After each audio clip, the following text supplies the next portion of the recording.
अस्सलाम वालेकुम नाज़रीन। प्रोग्राम तवाना पाकिस्तान शायगान के साथ में मैं हूं आपका मेज़बान डॉक्टर आमिर महमूद।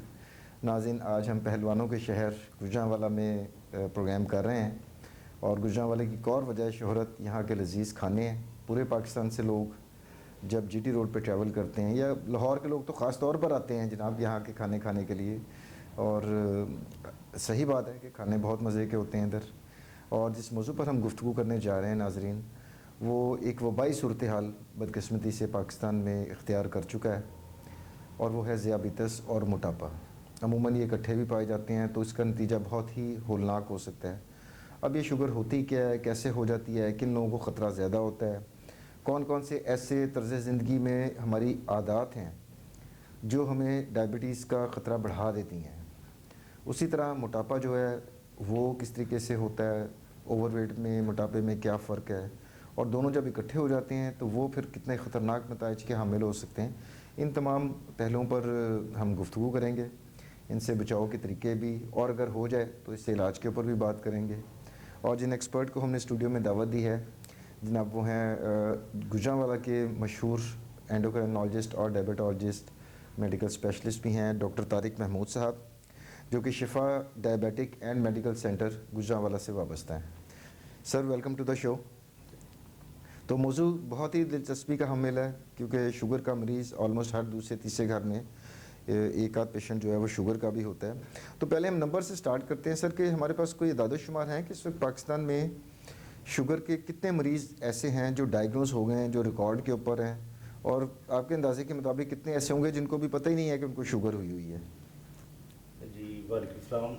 ऐसा है कि अभी तक तो जो डेटा आ रहा है वो 34 बिलियन जो डायग्नोज पीपल हैं। 3,40,00,000 जी जी, इतना इस हद तक तो हम डायग्नोज हो चुके हैं जो रिकॉर्ड पर है। रिकॉर्ड पर है। जी सर। और आप इतना ही देख समझ लें कि जो अनडायग्नोज अभी तक चल रहे हैं, जिनको पता ही नहीं है कि डायबिटीज़ हो चुकी है। तो अगर रैंकिंग के लिहाज से भी देखा जाए तो पाकिस्तान अभी तक इन नंबर के लिहाज से 3rd नंबर पे है पूरी दुनिया में सर? जी, राइट पूरी सर। दुनिया में 3rd नंबर पे है। लेकिन जिस रेट से शुगर बढ़ रही है, पेशेंट नंबर ऑफ पेशेंट बढ़ रहे हैं, तो पाकिस्तान इस लिहाज से अगर देखा जाए तो 1st नंबर पे है कि जिस लिहाज से रेशो बढ़ रही है। Right sir. तो ये बहुत ही एक अलार्मिंग सिचुएशन है। जी बिल्कुल सर। तकरीबन 3,40,00,000 जो रिपोर्टेड केसेस हैं, इट मीन्स कि अगर उसमें हम वो भी ऐड कर लें हाँ जी, जो जिनको है लेकिन अभी जी। तशखीस नहीं हुई, हाँ जी, तो ये कम से कम एक मुहतात अंदाजे के मुताबिक 6 करोड़ बंदा तो बन जाएगा। जी बिल्कुल। और 6 करोड़ का मतलब ये है कि 24 करोड़ की आबादी में 25% आबादी हमारी शुगर का शिकार है। ऑलमोस्ट वन जो 3rd कह लें आप, हर तीसरा बंदा जो है ना वो डायबिटीज़ या प्री डायबिटीज़ में है। बड़ी ही तशवीशनाक सर सिचुएशन है। जी, अच्छा सर, हमारी जो पॉपुलेशन के अंदर जो जनरली कौन सी टाइप की डायबिटीज़ ज़्यादा आपके एक्सपीरियंस में आया कि ज़्यादा हो रही है लोगों को? ज़्यादातर तो हम जो देख रहे हैं वो टाइप 2 डायबिटीज़ ही है, लेकिन बाकी जो टाइप्स हैं वो भी मौजूद है। और उस बीच में पेशेंट आते हैं, डायग्नोज होते हैं, टाइप 1 के भी होते हैं, प्रेगनेंसी में जो डायबिटीज़ होती है वो भी है, लेकिन मोस्टली जो पेशेंट होते हैं टाइप 2 में फॉल करते हैं। अच्छा, ये टाइप 2 वो वाले मरीज़ होते हैं जो शुरू में नॉर्मल होते हैं लेकिन लेटर इन लाइफ उनको शुगर डेवलप हो जाती है, जी बिल्कुल ऐसा यानी कि ही उनकी है। इंसुलिन नॉर्मल होती है शुरू में नॉर्मल जब वो होती है। नौजवान होते हैं या बच्चे होते हैं तो सारा कुछ ठीक ठाक काम कर रहा होता जी है। जी, इसमें अभी सब टाइप्स आ गई हैं टाइप 2 में। Right sir. 4 सब टाइप्स है जो न्यू क्लासिफिकेशन है। इसमें एक तो है कि जो जिनमें बॉडी भी तो उनकी बहुत ज़्यादा नहीं होती, हैवी नहीं होते, लेकिन इंसुलिन उनकी जो डेफिशिएंसी बहुत ज़्यादा होती है, तो उनको कहते हैं हम सीवियर इंसुलिन डेफिशिएंट पेशेंट। तो उनमें लेटर ऑन फिर इंसुलिन ही देनी पड़ती है मोस्टली।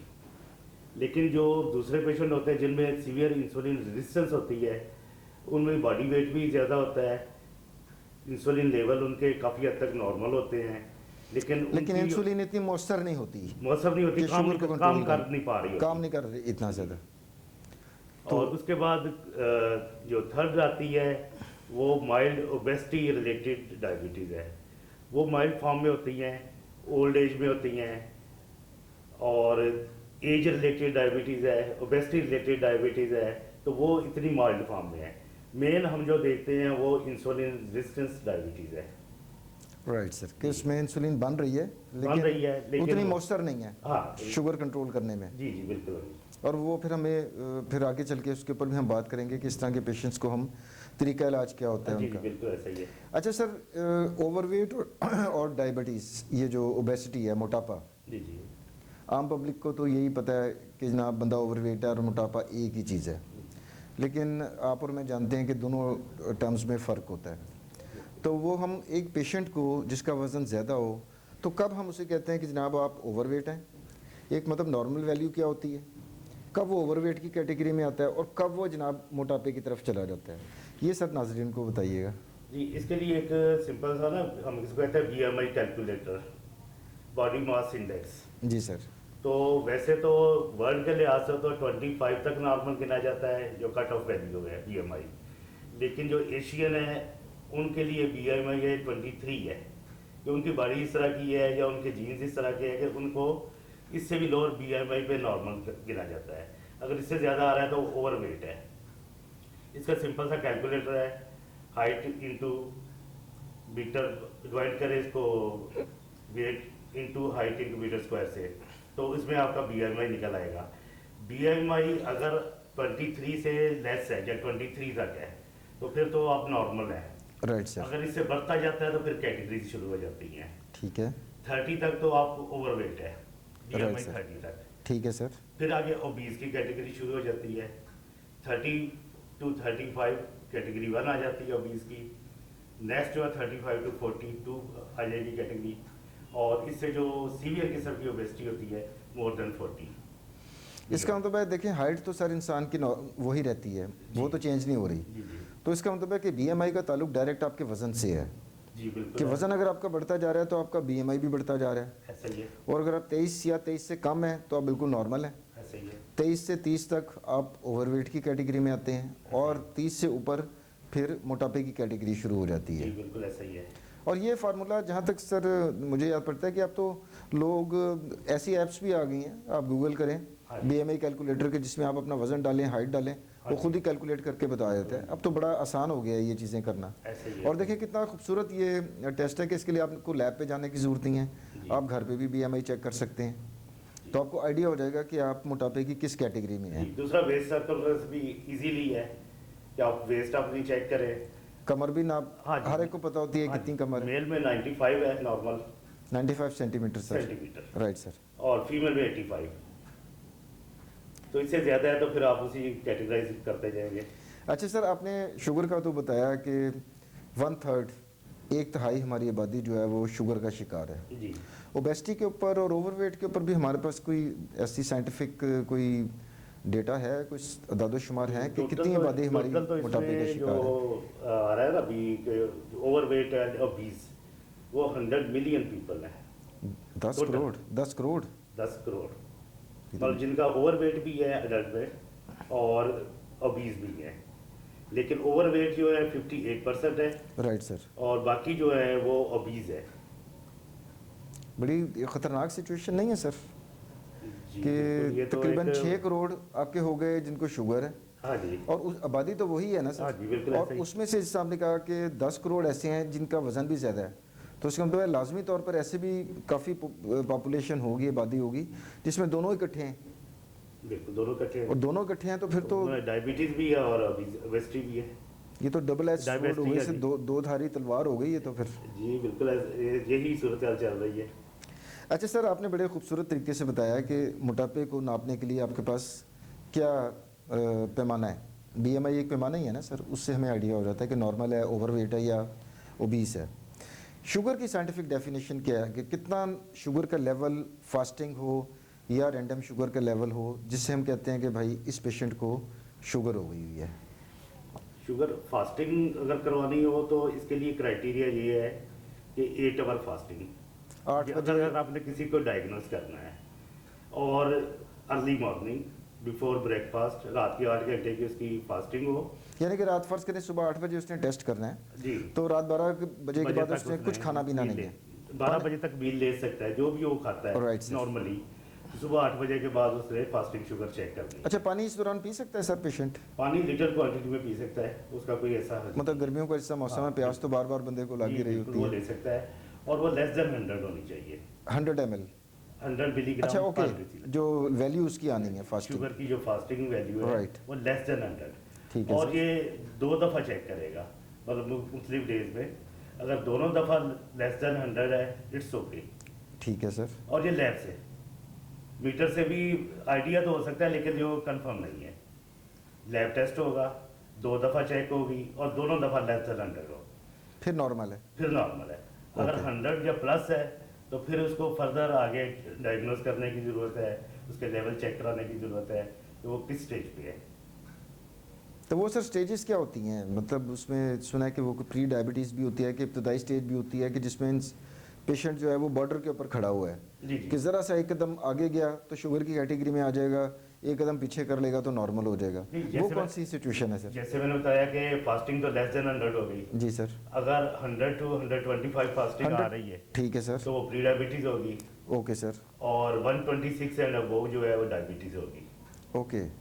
और इसमें हमें रैंडमली 2-3 जी, रीडिंग्स randomly लेनी चाहिए, value इसी एक तरह- रीडिंग की बुनियाद पर हम किसी को लेबल नहीं कर सकते। नहीं, वो उसमें किसी भी भी- वजह से शुगर बढ़ सकती है एक वक्त में। हाँ जी बिल्कुल ऐसा कि और मैक्सिमम 2 रीडिंग तो ज़रूरी है इसमें।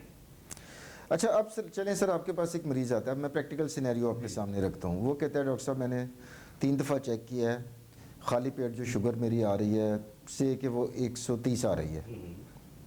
तो अब कोई फर्दर कंफर्मेटरी टेस्ट होता है जो और ज़्यादा ऑथेंटिक हो, उसको बिल्कुल उसके ऊपर मोहर लगाने के लिए कि जनाब इसको शुगर है?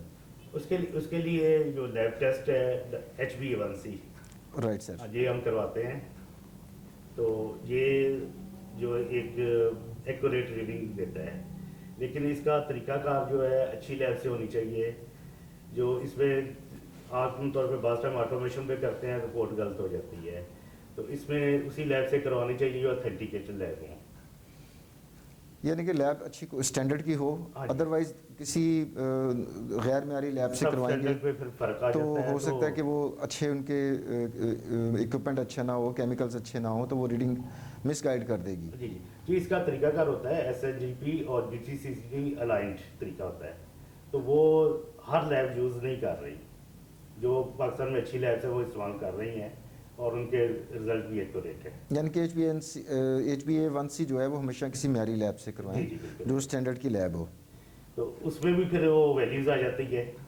तो अगर आपकी वैल्यूज़ 5.6 तक है तो आप नॉर्मल है। 5.6 तक नॉर्मल है सर? जी। ठीक है सर। 5.7 to 6.4 ये ठीक है प्री सर। डायबिटिक वैल्यू है, और इससे अबव है तो आप 6.5 से आप डायबिटिक है।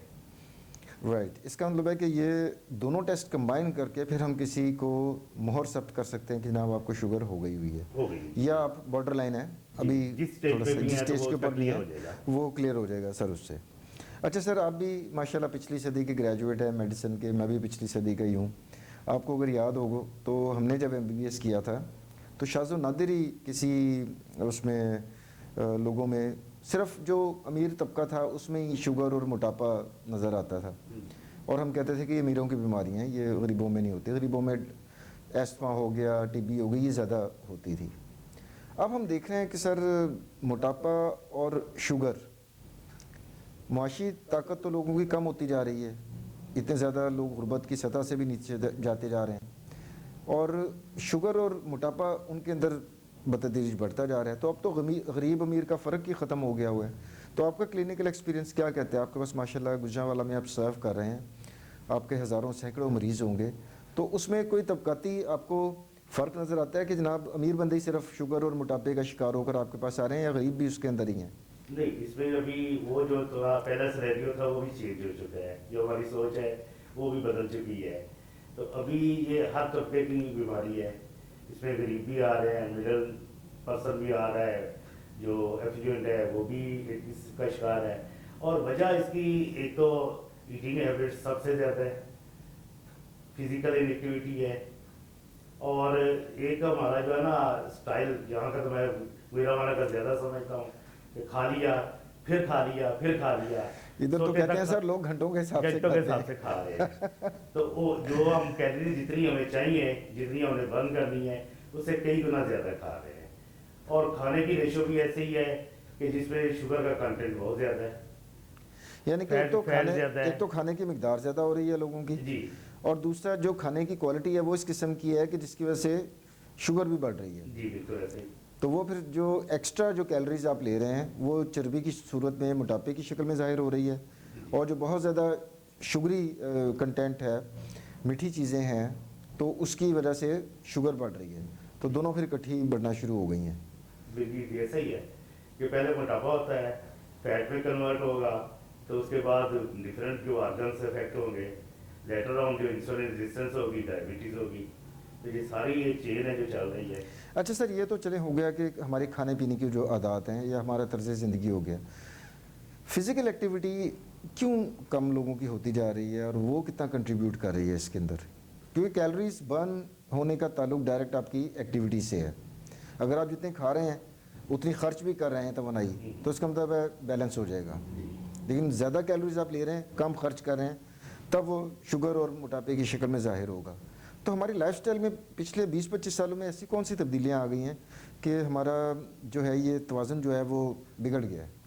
जी, डाइट का तो मैंने बताया। फिजिकल इनएक्टिविटी यही है कि एक तो अर्बनाइजेशन है, जो भी घर ज़्यादातर बने हुए हैं उनमें में कोई पार्क नहीं है, कोई पैदल चलने की सहूलत नहीं है। लोगों ने पैदल चलना, साइकिल पे चलना छोड़ दिया है। साइकिलें तो सर अब नज़र ही नहीं आती। नज़र ही नहीं आ रही, जो एक अच्छी चीज़ थी। और अभी देखे ना आपने, जिसने भी कहा ये यहाँ जाना है वो जल्दी से बाइक निकालेगा, गाड़ी निकालेगा। तो चाहे आधा किलोमीटर का भी सफ़र है तो उसने जो खुद पैदल नहीं चलना।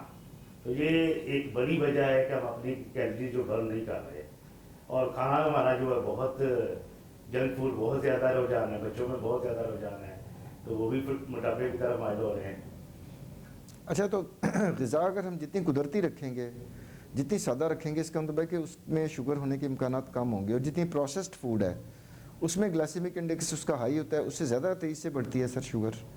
आपने फास्ट फूड की मतलब बात जी, की। फास्ट फूड की फिजी ड्रिंक्स हैं, बाकी आप ले रहे हैं तो आप जूसेस पे जोर दे रहे हैं। अल्लाह ताला ने हमें जो नेचुरल चीज़ दी है वो फ्रूट एज ए होल दी है खाने को। या जो भी बनी है कुदरती चीज़ एज ए होल लें तो उसमें आपका जो शुगर का लेवल है एकदम कभी नहीं बढ़ेगा। लेकिन जैसे ही हम कुदरत की तरफ से हट के काम करते हैं तो डेफिनेटली अब हम अपना नुकसान कर रहे हैं। Exactly sir.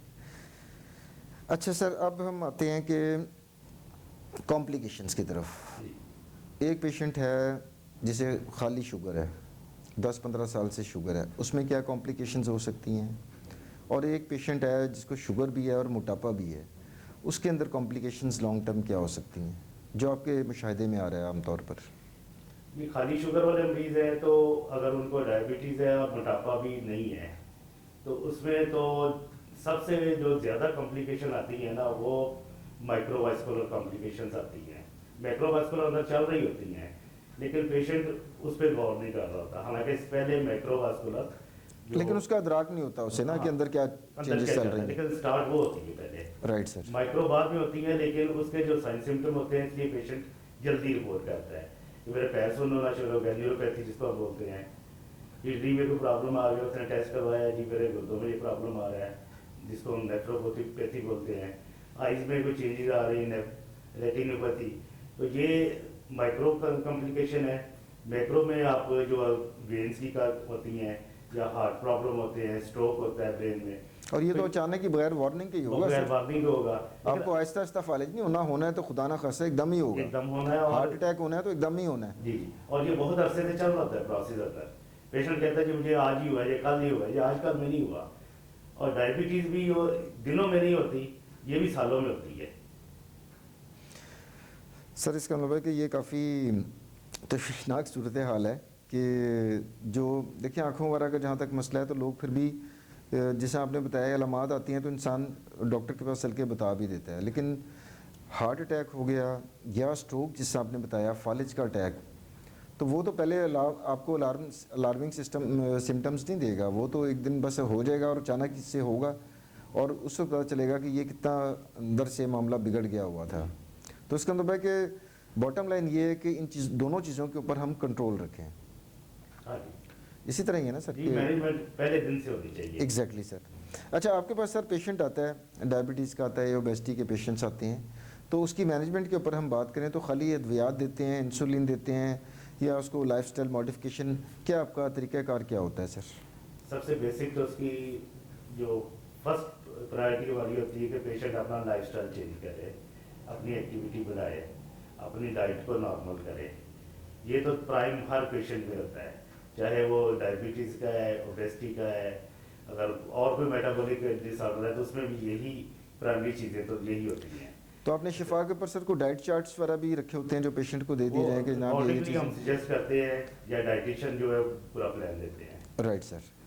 तो इसके बाद मैनेजमेंट की बात करें तो हर पेशेंट डिफरेंट पेशेंट होता है। हर एग्जैक्टली पेशेंट की एक मुनफरिद है। जी, उसमें ये नहीं है कि फिक्स क्राइटेरिया नहीं है कि एक पेशेंट हर पेशेंट के लिए यही मेडिसिन है। हर पेशेंट डिफरेंट पेशेंट है।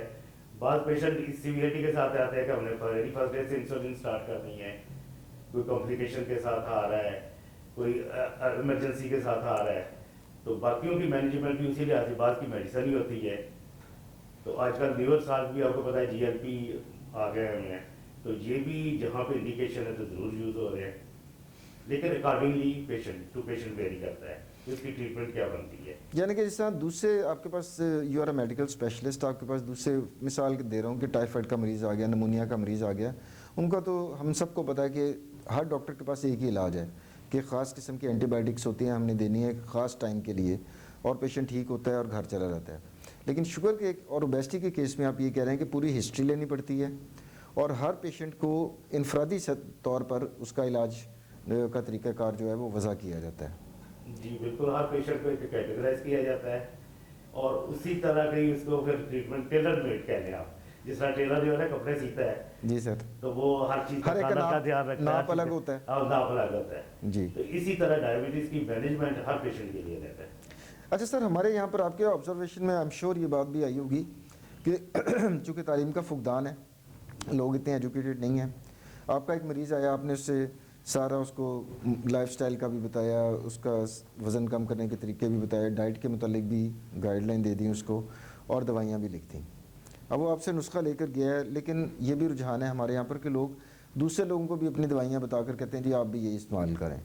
तो ऐसा भी होता है कि पेशेंट आपसे नुस्खा लिखवा कर लेकर जाता है और कहते हैं ना मुझे तो डॉक्टर तारिक साहब ने ऐसा नुस्खा दिया है, मेरी ज़बरदस्त कंट्रोल हो गई है, और मेरा कज़न जो है मैंने सर उसको भी यही कहा कि ये वाली दवाइयाँ इस्तेमाल करें। ये होता है सर? और अगर होता है तो कितना ख़तरनाक हो सकता है? बात टाइम होता है, अगर वो पेशेंट की वो नीड नहीं है तो उसका एडवर्स इफेक्ट आ सकते हैं। अगर कोई उसकी कोई ऐसी मेडिसिन है जिसमें इंसुलिन सिक्रीटागॉग है, तो वो डेफिनेटली जिसकी ज़रूरत नहीं है तो वो तो हाइपो में जाएगा, बेहोश हो जाएगा। उसको ये इफेक्ट तो उस पर नहीं है। वो मेडिसिन हर एक के लिए तो नहीं बनी हुई। एग्जैक्टली। तो इसलिए मैंने कहा कि हर पेशेंट को अलग-अलग कैटेगराइज करके फिर उसकी मैनेजमेंट होगी। ये नहीं कि हर एक को एक खाने में फिट करेंगे हम। यानी कि खुद से आपने कभी भी किसी के कहने के ऊपर शुगर की दवाई नहीं लेनी, सिर्फ मुस्तनद जो डायबिटोलॉजिस्ट हैं उनके पास चलकर अपनी पूरी हिस्ट्री देनी है, अपना एग्जामिनेशन करवाना है और तब आपने इलाज करवाना है। जी बिल्कुल, तरीकाकार यही है और उसमें फ़ायदा भी इसी में ही है। एग्जैक्टली। अच्छा सर, खाने वाली अद्वियात मुख्तलिफ कैटेगरीज़ की होती हैं और मुख्तलिफ मिलीग्राम्स में आ रही होती हैं। कुछ ऐसी प्रोडक्ट्स हैं, कोई 2 मिलीग्राम, 4 मिलीग्राम, 6 मिलीग्राम की रेंज में आ रही हैं। कुछ ऐसी हैं जो 500 मिलीग्राम की है, 1000 मिलीग्राम की है। हमारे यहाँ पर लोगों में मेरा जो मुशाहिदा है, आप बीइंग एन एक्सपर्ट उस पर रोशनी डालिएगा कि लोगों के जहनों में पता क्या होता है कि एक मरीज़ को आपने दी 2 मिलीग्राम वाली गोली, दूसरा मरीज़ आया, आपने उसकी कंडीशन देखते हुए उसको एक और दूसरी डिफरेंट क्लास ऑफ ड्रग दी जो 500 मिलीग्राम की है, तो वो 500 वाला कहेगा डॉक्टर साहब ने मुझे बड़ी सख्त दवाई दी है यार, आपको 2 मिलीग्राम वाली दे दी है। तो मैं चाहूँगा कि लोगों के एजुकेशन के लिए ये भी गाइड कर दें कि ये मिलीग्राम आपस में कंपेयर नहीं करने होते। जी, ये पेशेंट को हम एजुकेट करते हैं कि जो कुछ मेडिसिन ऐसी होती हैं जो अंदर से जाके इंसुलिन खारिज करती हैं और मरीज़ की ज़रूरत के मुताबिक वो चलती हैं, लेकिन कुछ मेडिसिन ऐसी होती हैं जो देखने में तो पेशेंट कहता मिलीग्राम इतनी है, लेकिन उनका फंक्शन और होता है। वो बात से वो लोग जो हेपेटिक ग्लूकोज है, जो जिगर से ग्लूकोज निकलना है उसको रोक रही हैं, इंसुलिन की इफादियत बढ़ा रही होती हैं।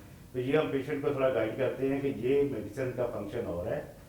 तो जो आम मेडिसिन आप जो 2 मिलीग्राम जो सेंस में ले रहे हैं कि ये छोटी सी गोली है, तो इसका फंक्शन कुछ और है। तो पेशेंट को समझाना बहुत जो होता है ना कि आप पेशेंट को समझा देंगे तो उसके लिए आसानी होगी, वरना पेशेंट का अक्सर यही होता है कि ये 5000 100 मिलीग्राम है, ये 500 मिलीग्राम है, ये 1000 मिलीग्राम है। तो उसका जो डिफरेंट पेशेंट को तो नहीं पता, लेकिन Exactly, जब उसको sir. थोड़ा सा गाइड कर देंगे कि ये आपकी ज़रूरत के मुताबिक है और इसका फंक्शन आपकी ज़रूरत के मुताबिक है और इसका ये फंक्शन है, तो फिर वो समझेगा, तो फिर वो ले लेगा और समझ भी जाएगा। अच्छा सर, आपने गुफ्तगू में जो बड़ी अहम एक नुक्ते की तरफ इशारा किया था कि लोगों को सालों साल पता ही नहीं होता कि उनको शुगर है। ऐसा क्यों होता है सर कि उनको पता ही नहीं चलता कि उनको शुगर है? अब मिसाल दे रहा हूँ, सर्दियों में क्या होता है कि छाती के अमराज फ़ौरन आते हैं, आपको खांसी हुई, आपका गला ख़राब हुआ, फ़ौरन मरीज़ आ जाता है डॉक्टर के पास इलाज के लिए। गर्मियों की अगर बात करूँ तो आजकल लूज़ मोशन, डायरिया, गैस्ट्रोएंटेराइटिस, इसके पेशेंट बढ़ जाते हैं, मरीज़ को तकलीफ़ होती है, फ़ौरी तौर पर चले जाता है। शुगर के केस में ऐसी कोई वाज़ेह अलामात नहीं होती जिसकी वजह से लोगों को अलर्ट आए कि ना ये शुगर की अलामात हो सकती है और मैं डॉक्टर के पास चल के अपना चेकअप करवा लूँ? एक पीरियड्स जो होता है ना, pre diabetes two diabetes, pre diabetes में अक्सर कोई अलामत नहीं होती। अच्छा, ये एक बड़ी ख़तरनाक सिचुएशन है खतरनाक सिचुएशन है। कि अलामत होगी तो आप डॉक्टर के पास जाएंगे, अदरवाइज़ आप केयर ही नहीं करेंगे। हाँ जी, और यही वजह शायद बन रही है कि लोगों को पता ही नहीं होता, अवेयर नहीं होते। सालों साल से शुगर लेकर चल रहे होते हैं और वो फिर इंसिडेंटल फाइंडिंग होती है। जी बिल्कुल। अक्सर जब पेशेंट आता है कि मेरे पाँव सुन्न हो रहे हैं, पाँव जल रहे हैं, तो फिर उसको डायग्नोज होती है कि ये पता चलता है कि ये शुगर भी है। और ये प्रोसेस पिछले कई सालों से हो ये सकता चल 7 रहा to है। 8 ईयर राइट सर। जो प्री डायबिटीज पीरियड होता है नॉर्मल से 7 to 8 ईयर होता है, और इस दौरान अक्सर जो होती है कोई अलामत जाहिर नहीं होती। अच्छा सर, अब हम बात करेंगे हाई रिस्क पेशेंट्स की।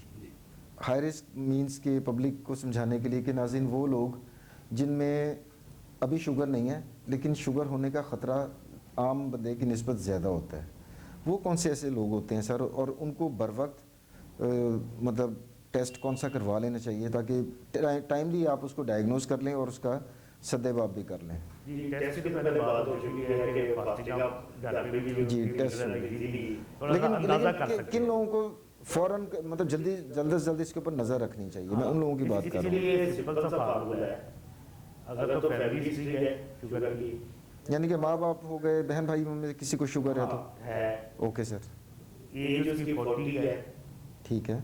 और ओवरवेट है, तो उसका तो वो आप ये समझे कि वो प्री डायबिटीज हो चुकी है या डायबिटिक है। लेकिन इससे लेस में भी आप जो होते हैं फैमिली हिस्ट्री है, वेट ज़्यादा 30 में भी अगर फास्टिंग चेक कर लेंगे तो पता चल जाएगा। क्योंकि आजकल हमारे पास इवन लेस देन 20 भी टाइप 2 पेशेंट आ रहे हैं। यंग जनरेशन में भी बहुत ज़्यादा हो रहा है सर। यंग पेशेंट में भी टाइप 2 आ रही है, जो कि ओवरवेट है, ओबीज है, फैमिली हिस्ट्री है, तो उनमें भी आ रही है। लेकिन 40 ईयर पे अगर ऐसा कोई रिस्क फैक्टर है तो फिर तो आप समझे कि है उसको, तो फिर तो आप उसको रूल आउट फौरन कर सकते हैं। फार्मूला सिंपल सा है, लेकिन बाकियों के लिए टेस्टिंग ज़रूरी है। फैमिली हिस्ट्री है, वेट ज़्यादा है, एज 20-25 भी है, तो फिर भी आप चेक करें, वो रिस्क है उसका डायबिटीज़ होने का। और अब तो मतलब इतनी टेक्नोलॉजी एडवांस हो गई है कि ग्लूकोमीटर वगैरह आ गए हैं, आप घर पे भी चेक कर सकते हैं, हाँ, कहीं से थोड़ा चेक भी थोड़ा करवा अंदाजा हो सकते हैं। जाता है, लेकिन क्लियर अंदाजा हो कंफर्म आप किसी भी डॉक्टर को लेकिन जो टेस्ट हैं रिक्वायर्ड हैं वो भी हर जगह पर दस्तयाब हैं, जो लेबॉर्ट्री के अंदर होने वाले हैं वो भी हर जगह म्यारी लैब्स के ऊपर तो हर तरह की टेस्टिंग फैसिलिटी अवेलेबल है, तो इस तरह के लोगों को लाजमी करवा लेना चाहिए। हाँ जी बिल्कुल, अगर कोई ऐसी सिचुएशन आ रही है तो उनको फौरन अलर्ट होना चाहिए। अच्छा सर, अब आपके सामने एक प्रैक्टिकल सिनेरियो रखता हूँ जिस पे अवाम अक्सर गलती भी कर जाते हैं। आपके पास एक मरीज़ आया, चाहे आपने उसको खाने वाली दवाई दी है या आपने इंसुलिन के सर्टेन यूनिट्स लगाने के लिए आपने एडवाइस कर दिया कि जी आपने ये करना है, सुबह भी इतनी डोज लेनी है और शाम को भी लेनी है। कई दफ़ा ऐसा होता है इंसान ही है भूल गया सुबह मेडिसिन लेना या इंसुलिन लेना, और रात को उसको ख्याल आया कि हो मैंने तो सुबह मेडिसिन ही ली, मैंने इंसुलिन का टीका नहीं लगाया, चले मैं ऐसा करता हूँ कि सुबह वाली डोज भी इकट्ठे ही ले लेता हूँ। ऐसा करना ठीक है सर? और अगर ठीक नहीं है तो कितना ख़तरनाक हो सकता है सर? नहीं, डबल डोज तो कभी नहीं करनी चाहिए। तो उसका ये है कि अगर डोज मिस हो गई तो उसको स्किप कर दें, फिर जो नेक्स्ट डोज उसकी बन रही है वही लेनी है और आगे उसी तरह चलना है। लेवल थोड़े से शायद डिस्टर्ब हो अंदर मेडिसिन के, लेकिन ये है कि वो चंद दिन में फिर वो नॉर्मल हो जाएगा, नॉर्मल लेवल पे आ जाएगा। यानी कि वक्ती तौर पर अगर सुबह आपने मेडिसिन नहीं ली और रात के टाइम ले रहे हैं तो उसी वक्त उतनी वही लें जो रात की है। जी रात की दी है। थोड़ा डबल बहुत डोज शुगर लेवल आपका हो सकता है बड़ा हो, लेकिन इतना ख़तरनाक नहीं है। जी। लेकिन अगर आपने डबल डोज कर दी, ख़ास तौर पर इंसुलिन की, उसका क्या नुकसान हो सकता है सर? उसमें डेफिनेटली अगर उसका खाना उसके मुताबिक है, पहली जो डोज है अगर वो डबल कर रहा है तो उसमें रात को वो शुगर लो होने के चांसेस है उसके, मतलब ख़तरनाक हद तक लो भी हो सकती है सर। खतरनाक हद तक लो हो सकती है। तो वो उसमें तो सर सुना है कि वो बात इंसुलिन कर- के केस में तो कोमा में भी पेशेंट, डायबिटिक कोमा हाँ में भी बिल्कुल, चला वो जाता है। और अक्सर वो होता है कि वो हाजी साहब रात सोए थे, सोते ही सो गए, तो मतलब वो ऐसा होता है कि वो उन्होंने कोई डोज ऐसी ले ली है या कोई मेडिसिन ऐसी ले ली है जिसने बहुत ज़्यादा शुगर डाउन कर दी है, कर दी है, तो वो तो ये ख़तरनाक बहुत ज़्यादा हो इंतहाई सकता है ना खतरनाक हो सर। सकता है। तो लिहाजा कभी भी डबल डोज नहीं करनी कि आपने पहले वाली मिस हो गई है तो आप डबल करते हैं। जी बिल्कुल। थोड़ा सा वक्ती तौर पर बढ़ गया तो इतना ख़तरनाक नहीं है जितना कि डबल डोज लेने के बाद ख़तरनाक हद तक कम हो गया, लो शुगर ज़्यादा इमरजेंसी और डेंजरस है। वो डेंजरस है। Right sir.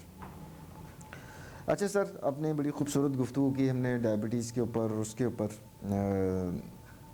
ओबेसिटी के ऊपर। अब मैं चाहूँगा कि जो हमारे नाज़रीन व्यूअर्स हैं जो इस प्रोग्राम को देख रहे हैं, तो उनको टेक होम मैसेज आप क्या देना चाहेंगे प्लीज़? जी, मेरा पूरी आवाम और पूरी बल्कि दुनिया की आवाम से यही एक गुजारिश है कि अपने ख़ास तौर पे वेट का ख्याल रखें, डाइट का ख्याल रखें। अगर ज़्यादा है तो वेट को मैनेज करें। अगर कोई मेडिसिन ले रहे हैं तो प्रॉपरली लें, किसी प्रॉपर डॉक्टर से कंसल्ट करें, डेली अपनी एक्टिविटी बढ़ाएं और इतना खाएं जितना कैलोरीज बर्न कर सकें। और अगर कोई रिस्क फैक्टर आ रहे हैं, जैसे कि हमने बताया मोटापा है, ओवरवेट है, तो वो अपने बच्चों में, अपने नियर रिलेटिव में जल्दी शुगर चेक करेंगे तो उनको अंदाज़ा हो जाएगा। और आजकल तो ये भी है कि जो अर्ली डायबिटीज़ है, प्री डायबिटीज़ है, वो रिवर्सिबल भी है, रिवर्स होने के चांसेस भी हैं। तो जितना आप अलर्ट रहेंगे, जितना अपना आप ख्याल रखेंगे, उतना ही आप अच्छे रहेंगे। अल्लाह ताला आपका हामी और नसर हो। Thank you very much sir. आखिर में नाज़रीन, मैं डॉक्टर तारिक महमूद का बहुत मशकूर हूँ कि शुगर और मोटापे के ऊपर इतनी खूबसूरत गुफ्तगू सर ने की और इतनी प्रैक्टिकल बातें आपको बताई जिससे आपकी मालूमात में बेबहा इजाफ़ा हुआ होगा और आप इस ख़तरनाक वबा से, शुगर और मोटापे की वबा से ख़ुद को बचाने के लिए अमली इक़दामात करेंगे। अगले प्रोग्राम तक के लिए डॉक्टर आमिर को इजाज़त दीजिए। अल्लाह हाफ़िज़।